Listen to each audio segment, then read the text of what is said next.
Today is Saturday, December 21st, 2024, and believe it or not, winter has officially begun. My name is Hunter. Welcome back to Weather on the Go, all your weather coverage. If you like weather forecasts that are accurate, make sure to subscribe to the channel, check back often for updates, like the video by giving it a thumbs up, and if you want to as well, share this video with friends, family, and anybody that you know.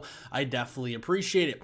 We're going to be going over the winter update in this forecast, kind of evolving with the latest data that we have. Right now, the sea surface temperature anomalies across the equatorial Pacific Ocean are trending colder still. So we're still in that cold phase of ENSO, in which means we are still leaning La Nina right now. And we are actually in a La Nina. Really, if you ask me here, this would be weak La Nina territory at minus 1.2. We've been kind of hovering back and forth between a neutral and a weak La Nina here so far, late this fall and now officially into the winter season. And here is some of the consolidation of a lot of the models, the climate models out there that kind of put all this together. Notice how we're still going to be remaining in that neutral to weak La Nina's territory, really all the way through the rest of the winter season as we go through the rest of this month, January, February, and even entering into meteorological spring in March as well. So this is going nowhere anytime soon. So let's look here at the main driver of the weather forecast, the rest of 2024 here, the rest of December. And you can see we got a big ridge of high pressure over here, really over Hudson Bay in eastern Canada. We got a big trough over here in Alaska and the Gulf of Alaska. And that is going to mark a big pattern change across the country as we go into Christmas week, bringing warmer temperatures across portions of North America, not only for Canada, but the United States and even Mexico as well. And this is also going to bring some active weather. So we're going to see a lot more storms moving in across the Pacific Northwest, bringing heavy rains to the coastal regions. So very heavy snows into the Cascades, even down here in the Sierras and Idaho, as well as getting a lot of snowfall recently. That will continue. And then we have moisture-laden systems across the lower Mississippi Valley that I'll try to track from Texas up there toward the Great Lakes that could bring a mosh-posh of precipitation from rain to snow to ice, something we'll watch as we go through the rest of December. Looking here at the snowfall prospects, we already highlighted this. The areas that will see the highest snowfall accumulations the rest of this month and the rest of 2024 will be the Cascades, really up here into British Columbia. Vancouver getting tons of snow, and that will be feet of snow. Down here in the Sierras and the Northwest Rockies like Idaho, western Montana, into Wyoming, in the Salt Lake City area there in Utah, and maybe a couple snow events that are lighter in nature across the Northeast as well. Going into January 2025, we turn the page. A big weather pattern change is in the offing again as we have the warmer temperatures for Christmas week, and then heading into that first week of January, we see colder anomalies start to build in across Canada and the northern tier of the United States. And the Climate Prediction Center actually extending that all the way to the southeast, even though this model shows warmer temperatures. Don't let that fool you when this is really kind of averaging out all 31 days of January. But I think the first week of January, a lot of the central and eastern U.S. will trend colder here and a lot more active. So we're going to see a continuation of more active storms across the Pacific Northwest. Those will dive across the Rockies into the southern plains and then move up through the Ohio Valley and into the Northeast and eventually exiting across eastern Canada. The northwest side of those low pressure storm tracks will be providing some wintry precipitation, whether that's snow, sleet, or freezing rain, which would be ice pellets, or we could also see some rain and severe weather on the warm side of those systems. That will be more likely to happen closer to the Gulf Coast through January. Turning into February, we see the retreat or kind of the propagation of this cold anomalies further to the west towards Alaska, British Columbia there, and Yukon. And actually, this sets up a more favorable jet stream for the eastern U.S. in February, even though our temperature anomalies from normal, all 28 days averaged out, are warmer across the east. This is not going to be that much warmer. I think we're still going to see some cold snaps in February from Canada down into the northern U.S. especially, but even the eastern U.S. What I'm more confident in is the warmer air across Nevada, southern California, the Four Corners region, West Texas.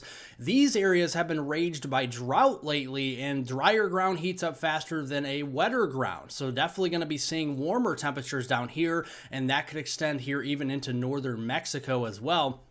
We mentioned how February could be very active. We have more storms coming in across the Pacific Northwest. They'll dive across the central U.S., and then we're going to have those really reignite across the east.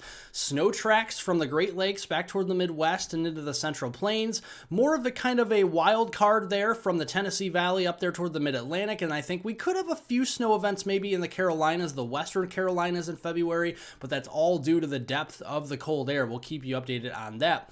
Finally, I know March is technically meteorological spring, but even you could see winter impacts in March too, and we're starting to see a little bit of the weakening here of the cross-polar flow in March to the north, which means March is likely to be somewhat of a thawing month. I think parts of this month could provide frequent cold fronts and some colder air, but overall I think March, especially across the south towards Texas, toward the Gulf Coast and Florida, really start to be warming up in a big way in March. And why we note that is because if we're warming up and we have precipitation, we have to watch an early start to the severe weather season down here across the deep south, including Dixie Alley and the southeast. Something to watch if you live in Louisiana, Mississippi, Alabama, Georgia, and Florida there, even East Texas as well. As we go through March with more dynamic storm systems, we get dynamic cooling on the backside, still some cold air in Canada moving down across the northern U.S.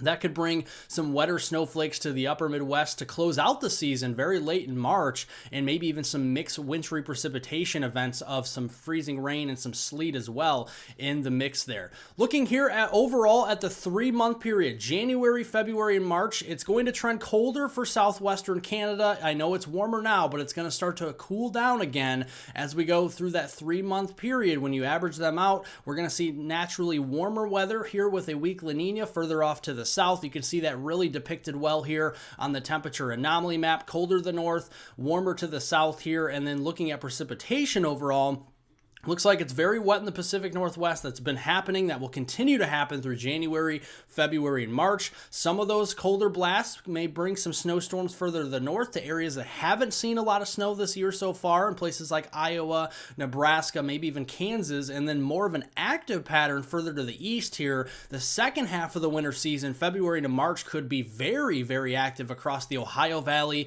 down into the deep south, and even the northeast. So even though you guys have been missing a lot of the storms lately, this could bring a lot of rain, a lot of snow, sleet, and freezing rain, and some cold air as we kind of finally round out the months here of winter as we go through March. So looking here at the official outlook from the Climate Prediction Center for January, February, March, same idea. Colder air across the Pacific Northwest, warmer air to the south and the southeast. Even though you see orange across the East Coast, Maine to Florida, doesn't mean temperatures will be above normal every single day, January, February, March. It just means when you average out all 3 of those months, it is going to be trending warmer than normal here. And looking at precipitation, same thing.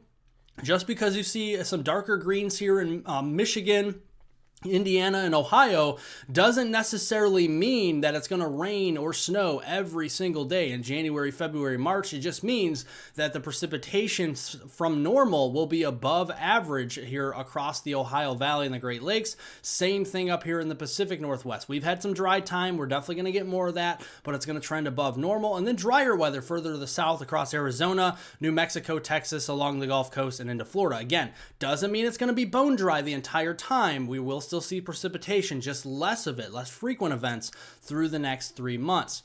Looking at that and how it affects the U.S. drought outlook through the rest of the winter season and even into early March here, you can see we're going to see drought expanding and intensifying across Arizona, New Mexico, down into Texas here, along the Gulf Coast and up the southeast coast. That's just a given with the weak La Nina. We're seeing less precipitation. That subtropical jet is not as strong as it would be, for example, in an El Nino year. So something to keep an eye on there. And looking at the snowstorm probability for the rest of the winter season, January, February, March, if you're in the lighter blue, you have a low chance of that here, which is really virtually across the entire United States. Can't rule it out.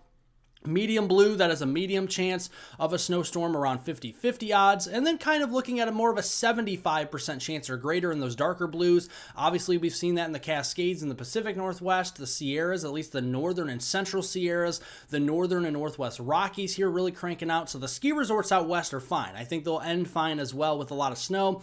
It's really the areas out here I still have pretty high confidence of snowstorms this year, from Michigan all the way south towards Missouri. Much of the the Ohio Valley, interior northeast of New England here. I think as you get closer to the coast, warmer air off the ocean is actually going to force a lot of those events to become rain or mixed precipitation and less snow. But there's still a chance, so something we'll keep an eye on as we go through the rest of the winter season.